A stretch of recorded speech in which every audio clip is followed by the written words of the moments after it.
ท่านผู้ชมมื้อนี้พวกเรามีข่าวสำคัญที่แสดงถึงความผูกพันอันแน่นแฟ้นระหว่าง2ประเทศเพื่อนบ้านสาธารณรัฐประชาธิปไตยประชาชนลาวและราชอาณาจักรไทยที่กำลังเฉลิมฉลองครบรอบ75 ปีแห่งการสร้างตั้งสายสัมพันธ์การทูตซึ่งเริ่มแต่วันที่19ธันวาคม1950ตลอดระยะเวลา75 ปีที่ผ่านมา2ประเทศได้สืบต่อเสริมสร้างสายสัมพันธ์อันดีงามบนพื้นฐานประวัติศาสตร์วัฒนธรรมและภาษาที่คล้ายคลึงกันสาธารณรัฐประชาธิปไตยประชาชนลาวและราชอาณาจักรไทยได้สั่งตั้งสายสัมพันธ์การทูตในวันที่19ธันวาคม1950ในปี 2025ทั้ง2ประเทศได้เฉลิมฉลองครบรอบ75 ปีแห่งการสร้างตั้งสายสัมพันธ์อันยาวนานและมั่นคงซึ่งเป็นขีดหมายสำคัญที่แสดงถึงความผูกพันอันลึกซึ้งทางด้านประวัติศาสตร์วัฒนธรรมฮิตของประเพณีและภาษาที่คล้ายคลึงกันตลอดระยะเวลา75 ปีผ่านมาสายสัมพันธ์ระหว่าง2ประเทศได้พัฒนาก้าวหน้าอย่างบ่หยุดยั้ง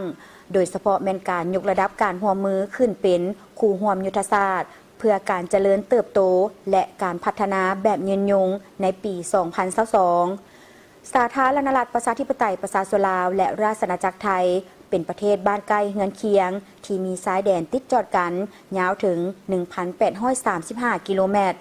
ความสัมพันธ์ของประชาชนสองชาติได้มีมาแต่สมัยบูฮาน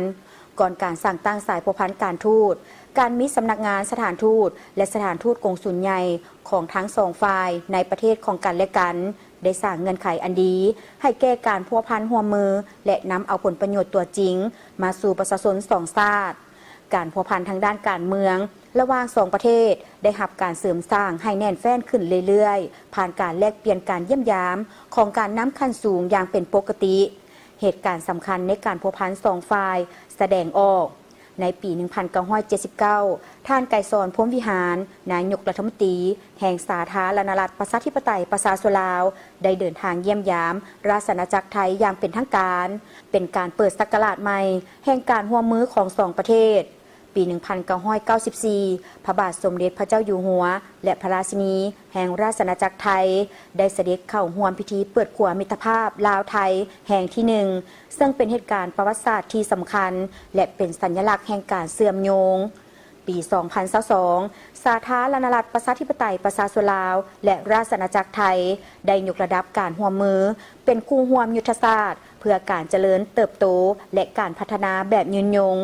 ในโอกาสการเยี่ยมยามอย่างเป็นทางการของทานพันคำวิภาวันนายกรัฐมนตรีแห่งสาธารณรัฐประชาธิปไตยประชาชนลาวนอกจากนี้ในโอกาสครบรอบ75 ปียังมีเหตุการณ์สำคัญต่างๆเช่นการเปิดนำไส้ขวมิตรภาพลาวไทยแห่งที่ 5 บริคำไซบึงกาฬในวันที่25ธันวาคม2025โดยการเป็นประธานร่วมของประมุขรัฐทั้งสองประเทศและการเยี่ยมยามรัฐกิจของเจ้าชีวิตและพระราชินีแห่งราชอาณาจักรไทยอยู่สาธารณรัฐประชาธิปไตยประชาชนลาวในระหว่างวันที่16-18 มีนาคม 2026 นี้ทั้งสองประเทศยังมีกลไกการร่วมมือหลายระดับนับแต่ขั้นศูนย์กลางฮอดท้องถิ่นเพื่อรักษาความสงบเรียบร้อยตามบริเวณชายแดนและแก้ไขปัญหาต่างๆร่วมกันความสัมพันธ์ดังกล่าวได้ถูกพัฒนาว่าเป็นเพื่อนใกล้ชิดมิตรใกล้บ้านที่ได้ผ่านบทพิสูจน์แห่งการเวลาไทยถือเป็นคู่ค้าอันหนึ่งของสาธารณรัฐประชาธิปไตยประชาชนลาวมูลค่าการค้า2ฝ่ายในระยะ5 ปีผ่านมาบ่หลุด$5 ตรีสหรัฐและเฉพาะปี 2025 บรรลุได้ 8.41 ตรีสหรัฐทั้งสองประเทศได้ตั้งเป้าหมายที่จะเพิ่มมูลค่าการค้าร่วมกันให้ได้11 ตรีสหรัฐในปี 2027สินค้าส่งออกที่สำคัญของลาวไปไทยส่วนใหญ่แมนผลิตภัณฑ์กสิกรรมแร่ธาตุไฟฟ้าและสินค้าหัตถกรรมในขณะที่สินค้านำเข้าจากไทยเป็นต้นแมนน้ำมันเสื้อไฟสินค้าอิเล็กทรอนิกส์เครื่องอุปโภคบริโภครถและเครื่องจักรการค้าชายแดนมีบทบาทสำคัญรวมถึง58 ส่วนห้อยของมูลค่าการค้าทั้งหมดของ2ประเทศนอกจากการค้าไทยยังเป็นนักลงทุนรายใหญ่ในสาธารณรัฐประชาธิปไตยประชาชนลาวถูกจัดอยู่ในอันดับ 3 ของการลงทุนต่างประเทศรองจากสาธารณรัฐประชาชนจีนและสาธารณรัฐสังคมนิยมเวียดนามมูลค่าการลงทุนของไทยอยู่ราวประมาณ 6.9 ตรีสหรัฐ มี686โครงการซึ่งรวมมีธุรกิจโรงแรมโทรคมนาคมการขนส่งพลังงานไฟฟ้าอุตสาหกรรมและธนาคาร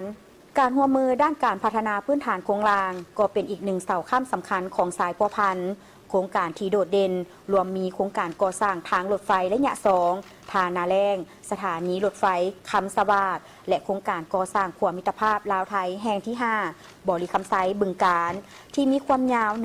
1,350 เมตรเชื่อมต่อแขวงบ่อลีคำไซของลาวกับแขวงบึงการของไทยซึ่งเป็นสัญลักษณ์แห่งการเชื่อมโยงภาคพื้นที่สำคัญสายพัวพันธุ์ระหว่างสาธารณรัฐประชาธิปไตยประชาชนลาวและราชอาณาจักรไทยบ่เพียงแต่จำกัดอยู่ในระดับรัฐบาลเท่านั้นแต่ยังขยายไปถึงการแลกเปลี่ยนระหว่างประชาชนทั้งสองประเทศได้ร่วมกันในหลายขงเขตเช่นการศึกษาสาธารณสุขและการพัฒนาทรัพยากรมนุษย์ไทยได้ประกาศมอบทุนการศึกษาจำนวน75ทุนให้แก่สาธารณรัฐประชาธิปไตยประชาชนลาวเพื่อสนับสนุนการพัฒนาทรัพยากรมนุษย์และเยาวชนในโอกาสครบรอบ75ปีแห่งการสร้างตั้งสายพัวพันธุ์การทูตลาวไทยนอกจากนี้ยังมีโครงการร่วมมือด้านสาธารณสุขและการกสิกรรมเช่นโครงการพัฒนาบุคลากรทางการแพทย์และสาธารณสุขครบรอบ25ปีและศูนย์พัฒนาและบริการด้านการเกษตรห้วยซ้อนห้วยซั่วครบรอบ30ปีในปี2024การเฉลิมฉลอง75ปีแห่งการสร้างตั้งสายพัวพันธุ์การทูตลาวไทยเป็นการยืนยันถึงความสัมพันธ์อันดีงามและมั่นคงระหว่างสองประเทศด้วยพื้นฐานแห่งมิตรภาพที่ลึกซึ้งการร่วมมือที่เข้มแข็งในทุกขงเขตและความมุ่งมั่นที่จะพัฒนาร่วมกันสาธารณรัฐประชาธิปไตยประชาชนลาวและราชอาณาจักรไทยจะสืบต่อก้าวไปข้างหน้าในฐานะคู่ร่วมยุทธศาสตร์เพื่อสันติภาพเสถียรภาพและการพัฒนาแบบยืนยงในภาคพื้น